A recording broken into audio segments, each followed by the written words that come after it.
Boa noite a todos. Então, é um gosto muito grande estar aqui, né?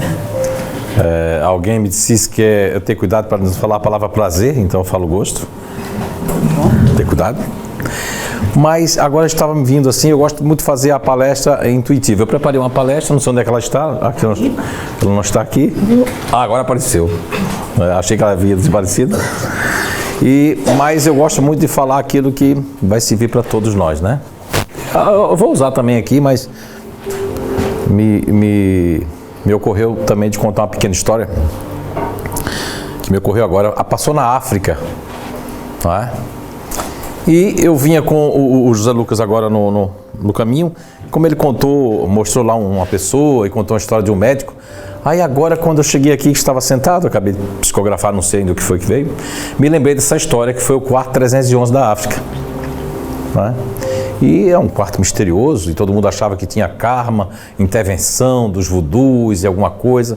E toda sexta-feira, hoje é sexta, né? Hoje é sexta. Toda sexta-feira, quando dava 10 horas da manhã, todo mundo que ia para esse quarto de observação, nesse hospital na África, morria. Então já criou-se nos 4, 5 anos. Ninguém queria que o parente fosse para o quarto 311. Porque sabia, se fosse para o quarto 311 na sexta, era morte na certa. E aí chegou um ponto que a imprensa tomou conhecimento do quarto 311. E aí foi parar na justiça esse caso. E a justiça ordenou, por conta das mortes nas sextas-feiras, ordenou que se colocasse câmeras. Já estavam as câmeras já a surgir e colocaram as câmeras. Foi aí que a intervenção espiritual do quarto 311 terminou. Porque acontecia o seguinte no quarto 311 na África. Toda sexta-feira, Dona Maria ia fazer a limpeza do quarto 311. Ela desligava os aparelhos e ligava o aspirador. E ela queria limpar o quarto 311. E nesse negócio de limpar o quarto 311, ela matou algumas pessoas sem querer. Como ela não tinha nenhuma cultura, não tinha estudado, e ela era uma pessoa muito ativa, ela ligava a tomada e começava a limpar e o povo começava a morrer. Bem, eu contei essa história para perceber que não era uma intervenção espiritual, e sim da Dona Maria. Né? Então, falta de conhecimento. Queria mesmo que vocês sorrissem um pouco para poder a gente começar o nosso trabalho. E hoje a nossa palestra é a intervenção dos espíritos na nossa vida. E lógico que eu não coloquei isso aqui, que eu vou falar agora, mas senti vontade de falar, e quando eu sinto vontade eu falo, né? No capítulo nós temos o melhor e maior tratado de paranormalidade que foi escrito no planeta Terra, compilado pelo senhor Allan Kardec, e se chama Livro dos Médiuns. E no Livro dos Médiuns, no capítulo 23, Allan Kardec traz o estudo, logicamente a priori, para os médiuns, que é o capítulo da obsessão. E ele classificou, basicamente, a obsessão simples, a obsessão fascinação, que em português aqui de Portugal fica até bonitinho, fica fascinação, né? E também a questão da subjugação. Ora bem, a obsessão simples, qualquer um de nós, não precisa nem ser médium, porque se nós formos estudar um outro capítulo também, não é? Que é o capítulo 14 da mediunidade, onde Allan Kardec faz a classificação básica das mediunidades, começa inclusive pelos médiuns de efeitos físicos. E lá nesse capítulo 14, no item 159, Allan Kardec nos traz já dizendo que todos nós, em potencial, somos médiuns. No capítulo 14, item 159. Então, dito isso, quando a gente vai para o capítulo 23, falando da obsessão, quer dizer que qualquer um de nós temos intuição. Se temos intuição, temos a intervenção dos espíritos. E essas intervenções, ela acontece também de modo obsessivo. Uma obsessão simples, a pessoa simplesmente pode ter intervenção espiritual dessas entidades. Muitas vezes, casos que eu acompanhei nesses 32 anos tentando ser um espírita, né, cristão ainda, já percebemos vários casos de obsessões simples, como uma senhora que estava a fazer a comida na casa dela, e ela toda vez que estava a fazer a comida sentia aquelas vozes assim, E ela não sabia que era do marido dela, que o marido dela, quando estava encarnado, gostava de se meter na comida. Olha, coloca isso aqui, tá faltando isso aqui, coloca mais sal. E ela, quando estava a fazer a comida, já fazia uns 2 anos que ele havia desencarnado, e está lá no capítulo 14, não escrito sobre essa senhora, mas quer dizer que é uma obsessão simples. Ele vinha se meter na comida, vinha dizer, colocar o que ela tinha que fazer, e ela procurou a casa espírita, porque ela era católica, apostólica romana. Como é que pode ela estar sentindo aquela influência de dizer, põe mais sal? E ela, quando via, estava com a mão com sal na mão. Ela disse que eu não quero colocar sal. É uma obsessão simples. Uma intervenção espiritual. E um caso de fascinação nós tivemos na casa, no CEIU em Blumenau, de uma pessoa que fez um estudo mediúnico, estava a estudar, estava muito bem, de repente veio umas psicografias que não tinha nem, como diz lá no Nordeste onde eu nasci, não tinha eira nem beira, não tinha sentido, não tinha nada que se aproveitasse, mas a pessoa quando mostrava a gente com mal educação, fulano, isso é treinamento, olha, ela ficou melindrada, que treinamento que nada, e o espírito começou a fascinar ela. Dizer que ela era a médium mais importante, que nós estávamos com ciúme dela, aí ela se afastou, começou a psicografar em casa. Aí um dia uma pessoa disse, olha, eu quero que vocês vão visitar a fulana porque ela está ficando louca. Mas como assim? Ela se afastou, ela estava a escrever pelas paredes. Na casa escrevia todo canto, o espírito acordava de meia-noite, 1h da manhã, estava escrevendo nas cortinas. Isso não é. Isso é uma fascinação. Lógico que ela buscou esta entidade por fascinar-se. Ficar fascinada com ela mesma, fascinada com o processo todo, né? Então, no Livro dos Médiuns, no capítulo 23, que trata-se da obsessão, no meio, entre nós, como já falei dessa senhora da comida, é uma obsessão simples. Este caso que eu vos contei agora do CEIU, desta jovem senhora, que se afastou da casa porque ela achava que as psicografias dela eram muito importantes e ninguém estava dando ouvidos, mas não era. E um terceiro caso que eu quero contar, do capítulo 23 do Livro dos Médiuns, é com a senhora, eu vou contar o nome dela, porque ninguém a conhece aqui, Dona Júlia. Ela veio aparecer no CEIU por causa de uma ginecologista que era espiritualista, porque a Dona Júlia,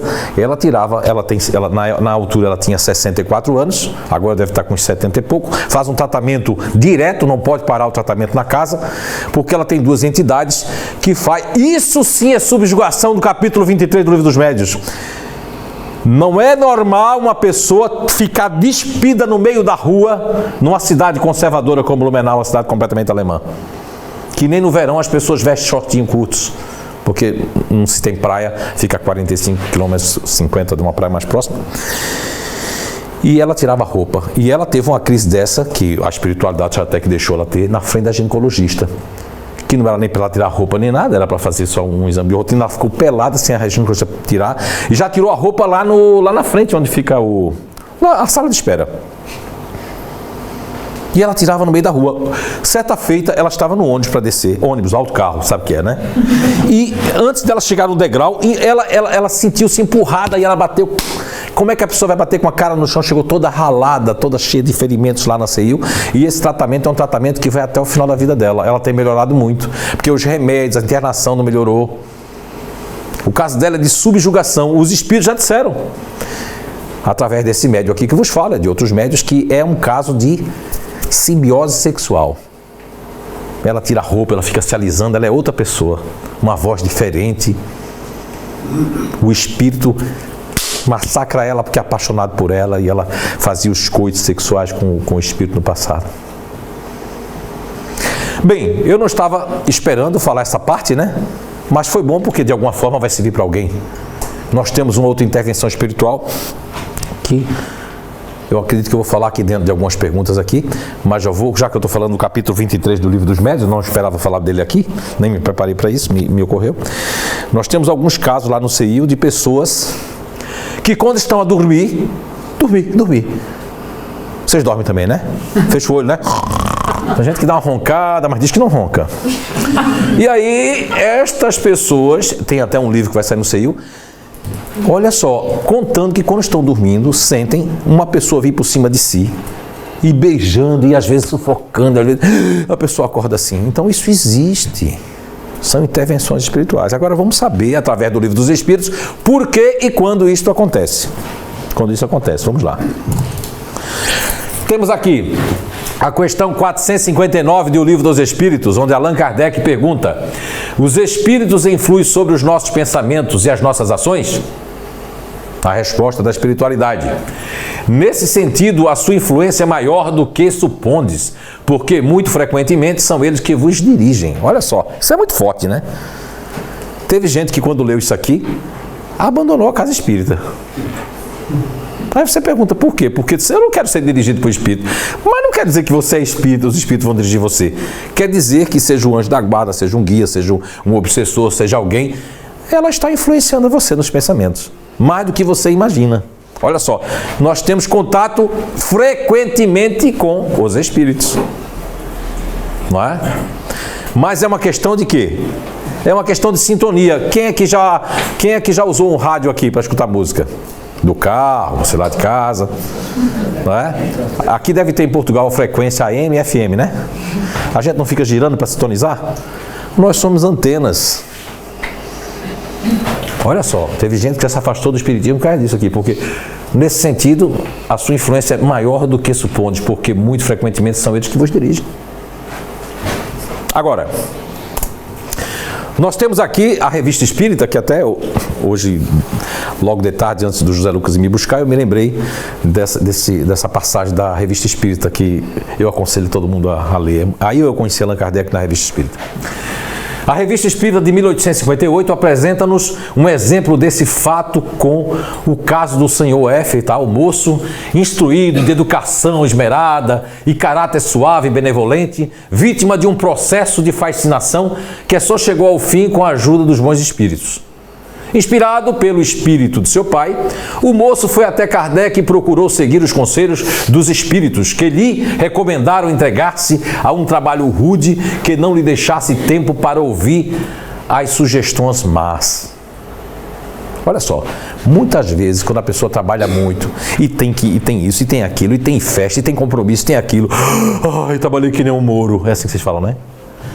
Mas às vezes é o melhor remédio para a pessoa. Porque se a pessoa ficar sem muito compromisso, na época da minha avó, não sei se tem aqui esse ditado, sabe o que é ditado, né? Popular. Ela dizia assim, a mente desocupada é a oficina do diabo. Porque a pessoa está com a mente desocupada. Só pensa coisa negativa. Então tem muita gente que não pode ficar desocupado. Olha o remédio que os espíritos passaram na altura, no século XIX, para o rapaz. Seguindo, ao fim do tratamento, o espírito que atuava sobre o F lá, que é o moço, que se identificou com o nome de François de Los, não sei francês também se é isso, acabou confessando-se vencido e experimentou o desejo de progredir, que era o pai do rapaz. Vamos ver agora aqui, ó. Era o pai do rapaz. Ó.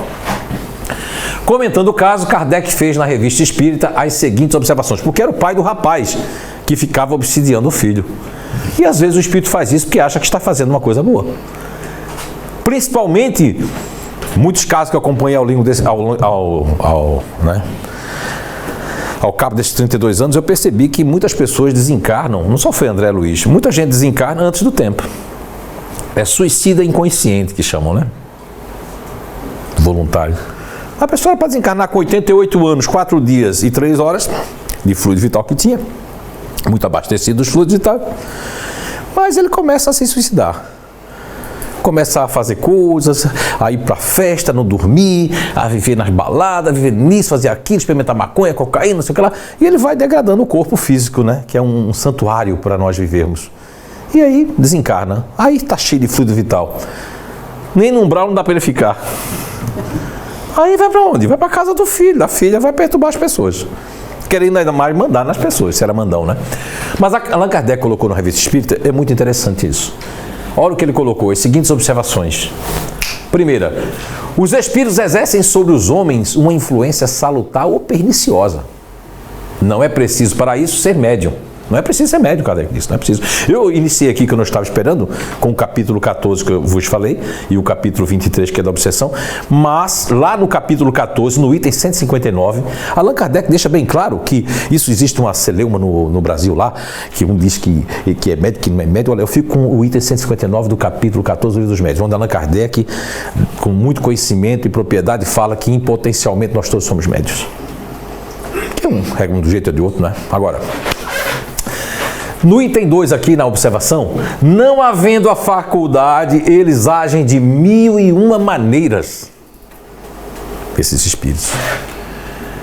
Terceiro, a influência dos espíritos sobre nós é constante e todos acham-se expostos a ela. Quer acreditem ou não, você não precisa acreditar.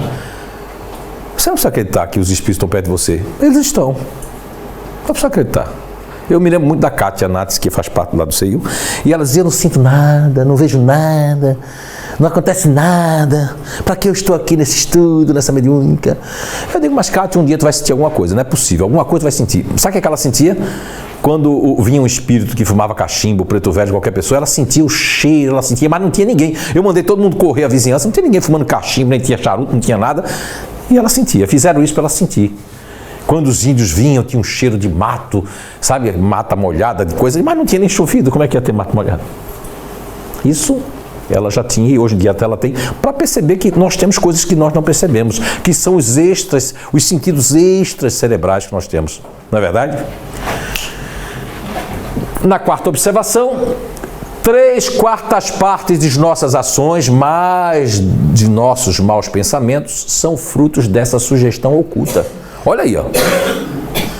Só que nós não percebemos. Depois nós vamos ver a 465 e a 469, que eu acho crucial para esse assunto. Quinta observação.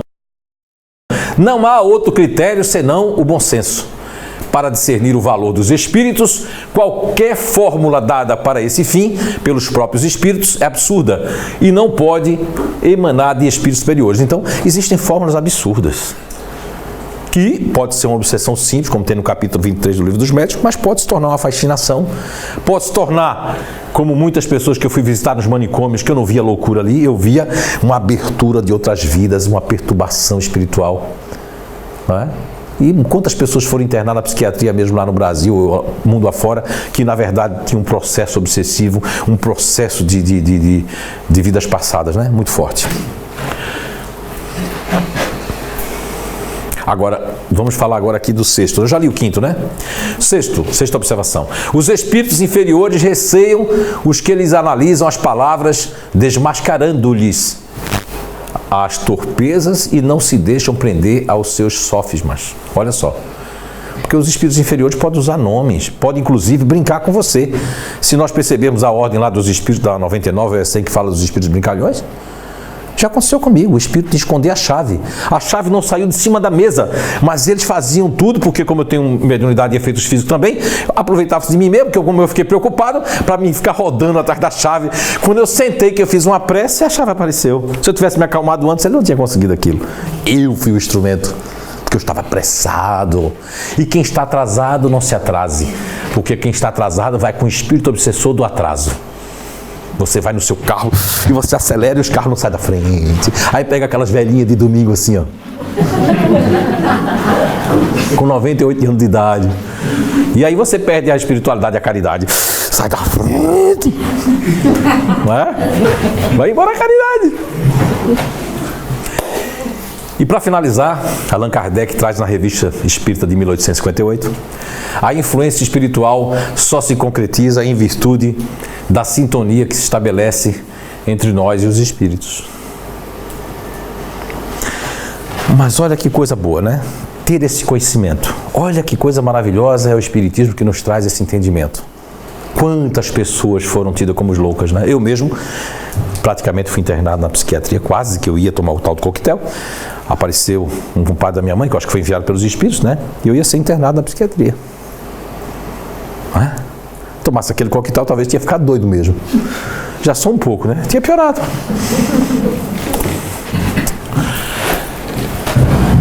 Influência oculta dos espíritos em nossos pensamentos. Aqui é a 465 que eu havia falado.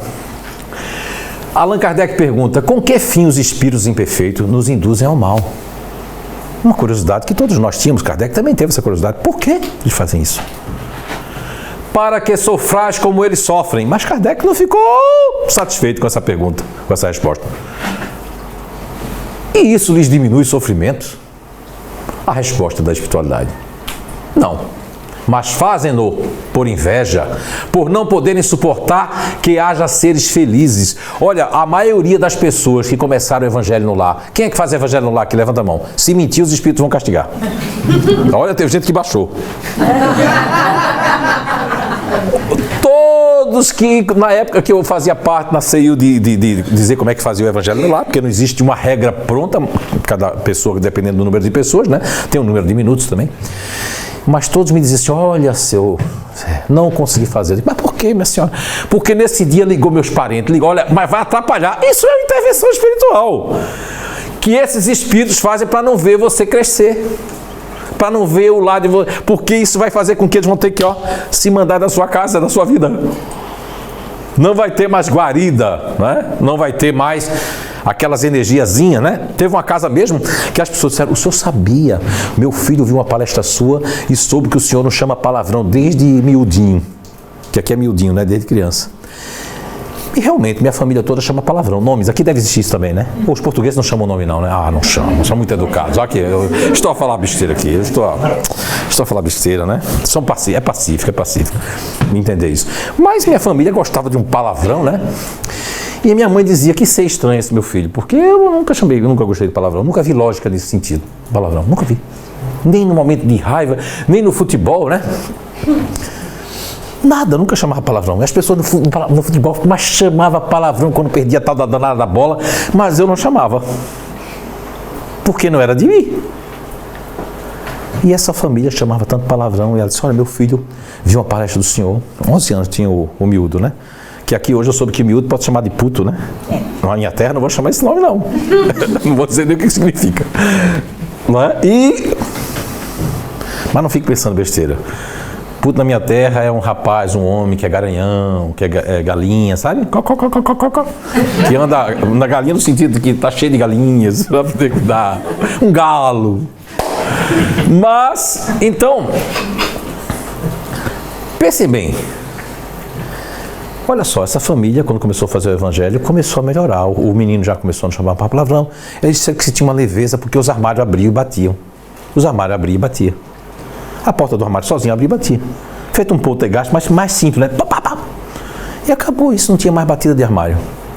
Que coisa boa o evangelho. Tem gente que tem preguiça. É de 8 em 8 dias, a pessoa se esquece exatamente no dia do evangelho, aparece um monte de coisa. Isso não está certo. Tem que ter disciplina. Não é? E aqui, Kardec ainda não satisfeito, na B, de que natureza é o sofrimento que procuram infligir os outros? A resposta da espiritualidade, o que resultam de ser de ordem inferior, a criatura de estar afastada de Deus. Porque existem pessoas que estão afastadas de Deus. Certa feita, um jovem, isso é lógico que é uma parábola, um jovem disse assim, que só acreditava em Jesus, em Deus, se Jesus viesse visitar ele. E ele era muito, e se sentia muito assim, que queria que Jesus viesse. Mas esse homem insistiu tanto, que um dia quem bate na porta é Jesus. Quando ele olha que é Jesus, ele não acredita. É Jesus, só que a porta da cozinha estava estrondando. Parecia que ia cair abaixo. Aí ele pegou e disse, Jesus, só um instante. Foi lá. Quando ele vai abrir na porta da cozinha, era o diabo. Ele disse, sai daqui, demônio, que eu estou com Jesus na porta. Sai daqui. Ele empurrou a porta, mandou Jesus entrar na sala. E daqui a pouco a janela do quarto dele, da cozinha, estava cheia de cerveja e estava cheia de coisa, de cigarrinho de maconha lá na cozinha, né? E lá no quarto dele, o diabo querendo entrar pela janela, sai daqui, demônio, sai daqui. O quarto dele estava cheio daquelas fitas, aqueles filminhos, sabe? Né? Estava cheio. E aí ele chegou para Jesus zangado, dizendo assim, mas Jesus, como é que estás aqui? O diabo quer entrar aqui em casa? Jesus disse, é porque tu só desce a parte da sala da casa que tinha o Salmo 23, né? E tinha a Bíblia em cima do centro. O resto da casa era do diabo. Isso é uma metáfora, logicamente, né? Mas serve para raciocinar. E aqui a gente traz que a faculdade que tem os espíritos de penetrar os nossos pensamentos é a questão 456 do Livro dos Espíritos, que quando eu leio isso aqui, eu entendo que os espíritos aqui, a espiritualidade respondeu a Kardec, quer dizer que os espíritos só dão atenção àqueles que chamam a atenção deles também. Se o espírito é um espírito daquele brincalhão, que gosta de rir, de zombar, de festar, e uma pessoa tiver assim, depressão, eu vou me suicidar, ele não vai nem dar atenção para essa pessoa. Não existe sintonia. Ok? Vamos lá então. Questão 456. Veem os espíritos tudo o que fazemos? Podem ver. pois que constantemente vos rodeiam. Cada um, porém, só vê aquilo que dá atenção. Não se ocupam com o que lhes é indiferente. Então existe uma diferença. Quando a pessoa é uma pessoa que diz assim, está vindo a enxaqueca. Aí vem o espírito da enxaqueca e faz. Porque tem gente que diz que a enxaqueca está vindo, eu não sei como é que vê.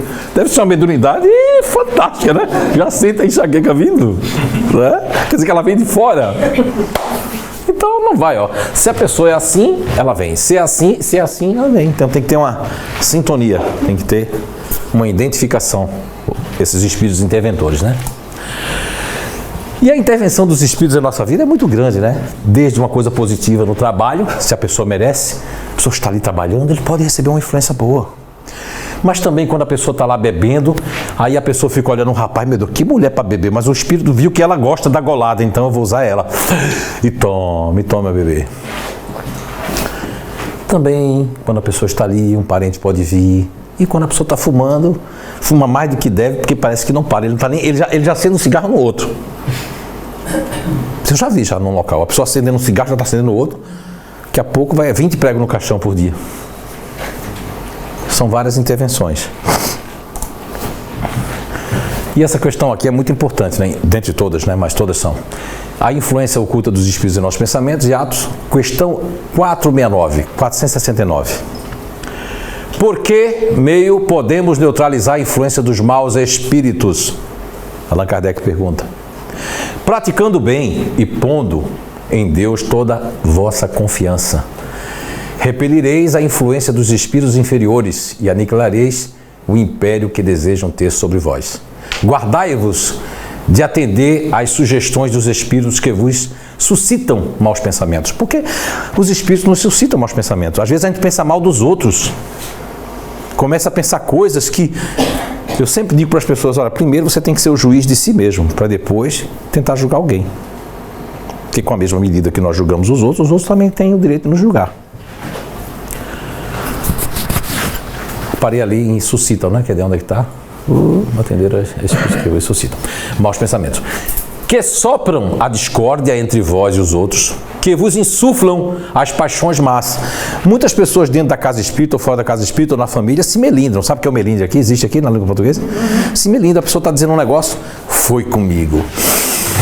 A pessoa está mal amada, tudo gira em torno de você, você está com algum processo de auto-obsessão. Porque o espírito que sente inveja e despeito, ele é muito sutil, a inveja e o despeito. E os espíritos se aproveitam disso. Porque quanto mais você quiser o bem das pessoas e você não quiser aparecer, mais você aparece. Quanto mais você quer aparecer, quer ser o melhor, quer ser aquilo, menos você aparece. Pode até ser usado, né, pelos espíritos inferiores, mas isso aqui é passageiro. Não é? É melhor passar despercebido às vezes. Essa a razão por que Jesus, na oração dominical, vos ensinou a dizer: Senhor, não nos deixes cair em tentação, mas livra-nos do mal. Que é o Pai Nosso, né? E ainda tem outra, a questão de orai e vigiai. Nós temos que nos vigiar mentalmente, porque nós recebemos sugestões diárias. Muitas vezes, se a gente entrar num estado de espírito, de autopiedade, ou de dizer para nós mesmos: eu tô doente. Eu já tô ficando doente. Olha, teve um... Eu não sei se eu já contei isso aqui, foi aqui em Portugal que eu contei, não sei se foi lá no Algarve. É uma pesquisa que fizeram com 13 jovens em Harvard, nos Estados Unidos. Colocaram 13 jovens e o convite era o seguinte: eram voluntários, iam ser vendados, foram vendados com a venda, uma venda bem negra, bem forte. E foi já sugestionado e dito: nós vamos agora passar uma ortiga venenosa no braço direito de vocês. E ao passar a planta, todos os 13 ficaram com os braços vermelhos, ficaram com os braços horríveis. Tiraram a venda, teve uns que olhou para o braço e ficou assim, né? Depois, coloca a venda em todos os 13 jovens. Passaram a outra planta no braço esquerdo. Esta é uma planta normal, que não tem nada. Quando passaram, só 2 jovens ficaram com isso aqui em carne viva. Porque na primeira experiência, na verdade, não era ortiga. Era uma planta normal, qualquer. Uma planta inofensiva, um mato que passaram no braço deles. Não tinha nada. Mas veja a sugestão. E nesse daqui, eles tinham convidado pessoas alérgicas à ortiga. Esses 2 jovens eram alérgicos à ortiga. Já tinham depois uma injeção para... Mas ficou quase em carne viva. Isso quer dizer que se um humano nos sugestiona, e nós já entramos nessa cadeia de autossugestão, você imagina os espíritos que a gente acha que o pensamento é meu, não é meu, é de quem é meu, será que é meu, será que não é?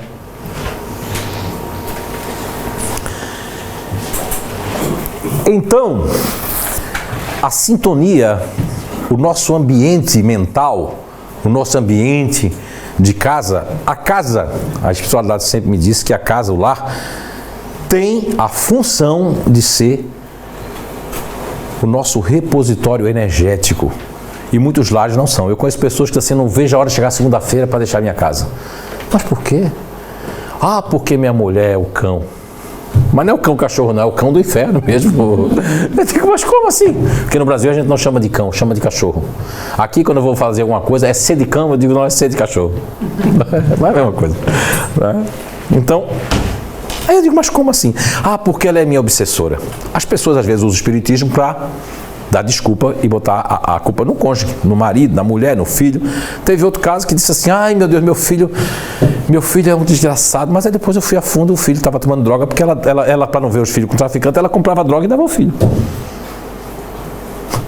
Mas a senhora estava fazendo isso? Assim, prefiro. Mas não vai adiantar, um dia a senhora não vai ter a droga, não vai ter dinheiro, ele vai procurar um traficante. A senhora me desculpe, mas a senhora não estava fazendo. Ah, mas ninguém me orientou, mas... Eu sei que foi por a boca que a senhora fez isso, mas olha o que a senhora fez. Aí depois o rapaz, ele era tão consciente que pediu para amarrar ele com a corrente, porque ele já estava no crack, a mãe não sabia.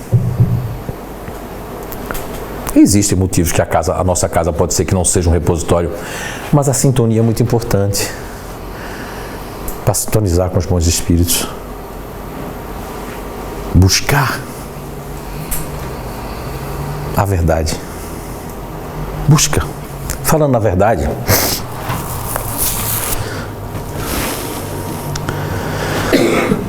isso aqui é uma pintura de 1896, pelo pintor e escultor francês Jean-Léon Gerron. Acho que é Gerron. É isso? É isso, Gerron. Então, isso aqui é a imagem que é a verdade saindo do poço, né? E esta pintura está ligada a uma parábola desse século. Segundo essa parábola desse século, a verdade um dia se encontrou com a mentira. E aí, se encontrou. E a mentira disse, olha, está um lindo e maravilhoso dia, não está? E a verdade olhou para o céu, suspirou e disse... Ela concordou, porque realmente estava um lindo dia. Estava maravilhoso. E aí a mentira convidou a verdade para dar um passeio. E eles foram passearam longo tempo passeou a verdade com a mentira, até que chegaram ao lado de um poço maravilhoso, e a mentira foi testar a água, disse, essa água está maravilhosa. A verdade ficou desconfiada, foi ver se a água estava maravilhosa mesmo, mas estava de fato, a água estava muito convidativa. E aí a mentira disse, que tal tomarmos um banho? E se despiram, foram ao poço, tomaram um banho. Logo depois, passados uns instantes, a mentira sorrateiramente saiu do poço, vestiu as roupas da verdade e sumiu no mundo. E a verdade saiu furiosa do poço, nua, nas ruas procurando as suas roupas entre as pessoas, e as pessoas tinham raiva da verdade porque ela estava nua, outros desprezavam, e a verdade procurou e não encontrou as suas roupas. Voltou para o poço, se enterrou naquelas águas e desapareceu. E a mentira saiu pelo mundo, vestindo as roupas da verdade, porque sentiu que a sociedade não queria ver a verdade nua. Mas existe uma outra versão para essa história? E a outra versão é que a verdade voltou para o poço. Não quis vestir as roupas da mentira. Mesmo assim saiu nas ruas, nua. e disse: eu tenho dignidade, sou nua. Mas aí a mentira sentiu que as pessoas preferiam a mentira, né, com a roupa da verdade, de que a verdade nua e crua. Disse o meigo Rabi da Galileia, Jesus: a verdade vos libertará. E esta é a proposta do Espiritismo, a mostrar que a intervenção dos Espíritos é a falta do conhecimento, é falta de conhecer a verdade, é falta de orar e vigiar. Muita paz, foi um prazer estar com vocês aqui.